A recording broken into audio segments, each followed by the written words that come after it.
ദൃശ്യം 3 ഉണ്ടെന്നുള്ള കാര്യം ലാലേട്ടൻ അനൗൺസ് ചെയ്തപ്പോഴാണ് ഞാനും അറിയുന്നത്.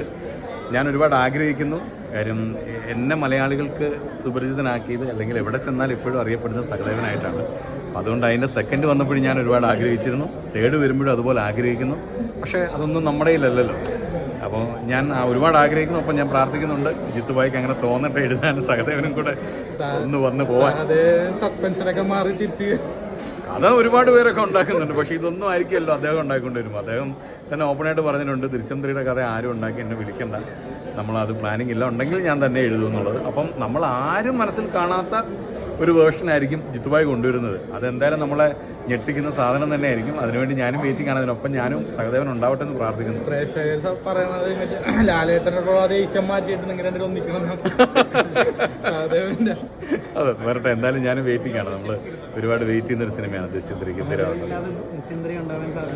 അല്ല, അതൊന്നും നമുക്ക് പറയാൻ പറ്റില്ലല്ലോ. സെക്കൻഡും ഗംഭീരമായതല്ല. നമ്മൾ സെക്കൻഡിലും ഒരുപാട് പേര് പറഞ്ഞു സഹദേവൻ ഇല്ലാതെ എങ്ങനെ.